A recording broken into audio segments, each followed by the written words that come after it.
There is an interesting experiment in quantum mechanics done by Schrödinger.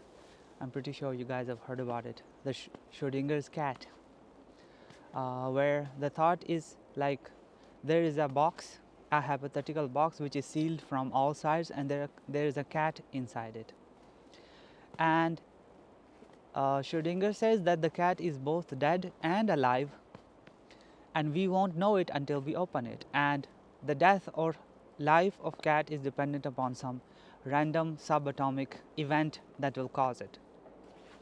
Now we know, of course, scientists cannot admit the existence of consciousness, observer dependent reality, where an observer can impact matter to change, right?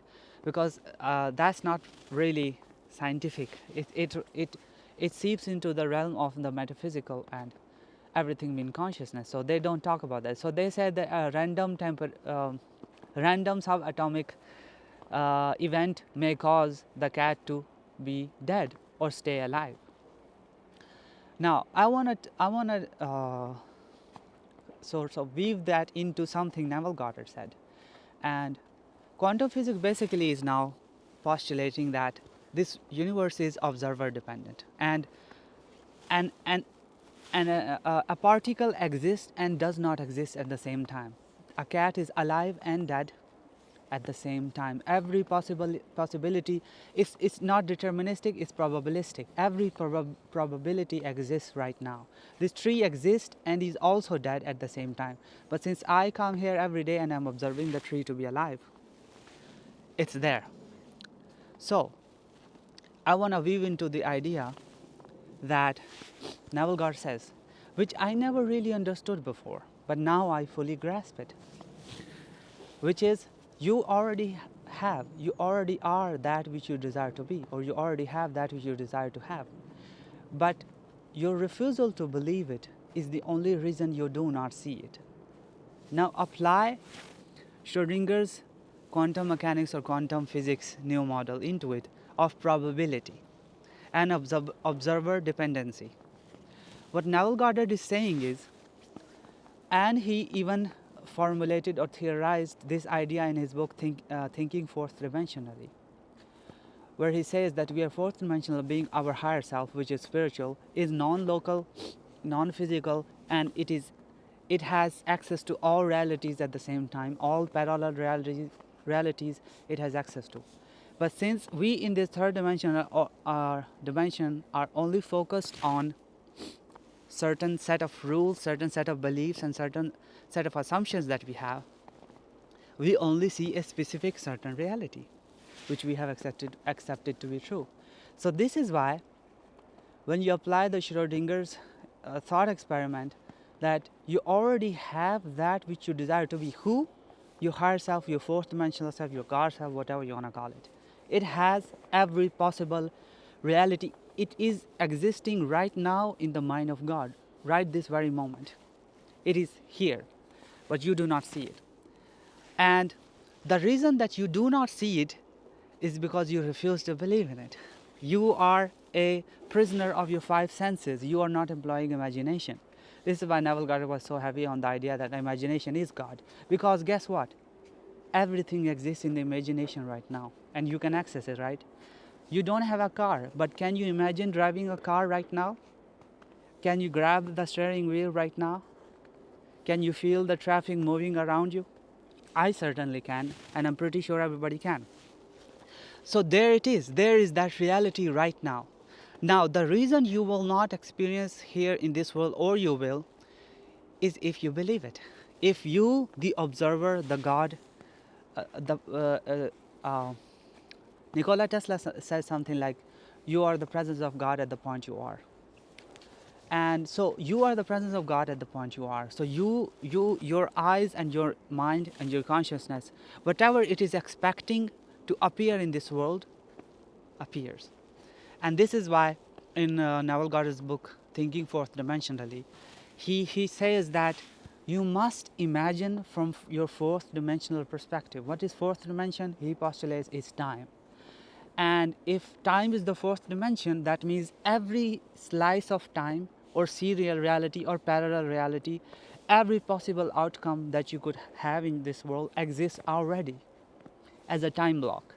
And you can slip into it via imagination, by imagining it. By imagining it and feeling it to be real right now and accepting it as a real reality right now. Basically, you decide if the cat is dead or alive. And then you open the box, and whatever you are expecting, that will happen to the cat. But Erwin Schrödinger says that some random subatomic event, which of course there is no randomness. There is no such thing as coincidence. Sorry, there's no such thing as coincidence. So, so we are fourth dimensional thinking.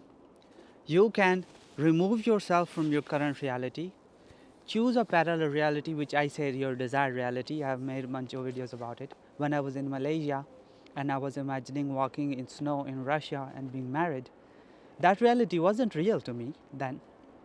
But I chose that time slice from fourth dimension via imagination.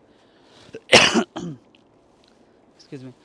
So it wasn't real in the physical, right? But it existed in imagination. And that reality I chose via imagination, and here I am. We are fourth dimensional thinking. And there's another interesting thing that I want to talk about from the book The Kabbalion, which also is heavy on the idea that everything exists right now in the mind of the all. The all is basically God. And they say that every truth is but half truth. And beware of the half truth. Now, what does that even mean? It means that every truth is half truth because there is no such thing as objectivity. There is no such thing as objectivity to consciousness. Consciousness only can experience from its perceived point of view, its own perception. So one man may hate the snowy weather and another man may love it. So why? Because they are perceiving it from their emotional standpoint and their past and their set of beliefs. And so does that mean that snowy weather is bad or is it good? Right? You see, there is no objectivity to it. It is completely subjective to the perception of the people who are observing. So beware of half-truths, because everything in existence is a half-truth. The only absolute truth is that God exists. Everything is an illusion in the mind of God, a dream in the mind of God. Now you are experiencing this dream and it is real, your experience is real, but is it actually real? Because quantum mechanics and quantum physics says everything exists and does not exist at the same time. So these trees, I'm observing them, so they exist, but they also do not exist. And there's a parallel realities of every possible scenario that I could be in right now that exists. So there is a version of me right now who is not married, and he is not in Russia, and he's living some other life. So there is a version of you who's already with your recipe. So when you imagine fourth dimensionally, it is a literal fact, true fact right now in the mind of God. This is the whole point of this video. And that is the only thing that is real. God, the mind of God is the only thing is real. Everything else is subjective. This is why it is half-truth. This is why the book, The Kabbalion, says, beware of half-truths. Do not get entrapped and fooled by the temporary illusions of this world. They are all experiences, they are real experience, but they are not reality. They are not the supreme reality. The supreme reality is the consciousness observing it, or the mind of God. So, the quantum mechanics and quantum physics says the same thing, but they make it so, mathematical and hard to comprehend, but it's the same thing. Probabilistic reality, not deterministic. Everything is existing right now as potential, as experience in the mind of God, and the only thing that is absolutely real is the existence of God. Everything else is an experience, temporary, illusion, and changeable. Your dream is changeable, and you have access to all the dreams of God. All the parallel realities exist right now. All you gotta do is think fourth dimensionally. Don't think from your perspective. Don't be a prisoner to your five senses. if you can only see what is there, well, you will not change, right? Your reality will not drastically change because you are the same. The observer, the presence of God at this point is observing something continuously and believing it to be the absolute fact, not half truth, but the complete truth. So the complete truth is then your prison. It is not the complete truth. The only complete truth or absolute truth is God. Everything else is half truth.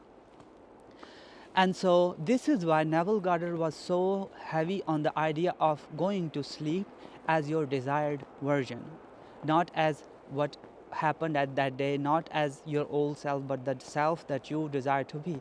This is why he said that imagine before sleep, because throughout the day you are observing the old reality and you are in it with your five senses, but at night, before going to sleep, you can think fourth dimensionally by imagining yourself in your desired reality, whatever it is, right?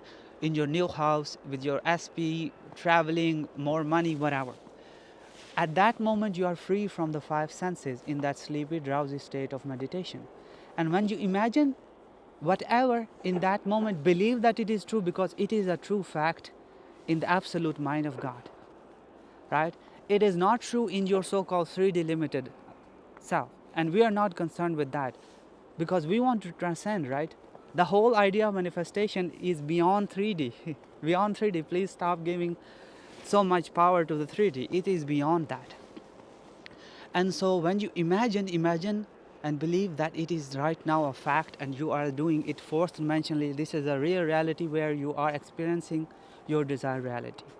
And sleep in that assumption at night. That is the power of sleeping in your desired reality at night, because that moment you have chosen the new parallel reality or the new desired reality and you are in it. The only reason you will not see it is if you wake up the next morning and you deny it. You switch back to your old assumptions, your old man, and you give credibility and reality to this reality and say this is the absolute truth. And then you have fall prey to the half-truth. As the Kabbalion, the book says, beware of the half-truths. All experiences are half-truths. The only absolute truth is existence of God. Oh, my battery is almost gone. So, what I'm explaining in this video is the cat is dead and alive. You have to choose. And so your desired reality is here and it is not here. You have to choose where you are living it in consciousness. And as Neville Goddard says, you already have that which you desire to be, and your refusal to believe it is the only reason you do not see it. And I have, so this is it for this video, but I have made a live stream on 13 November for everybody on public live stream, so please go and join it. Make the notification so you can join on 30 November. And if you want to work with me, one-on-one consultation, the link is in the description. Or if you want to join the membership channel where we do weekly live streams every week, and I answer all your questions, so you can join there as well. So this is it for this video. Until next time, bye-bye.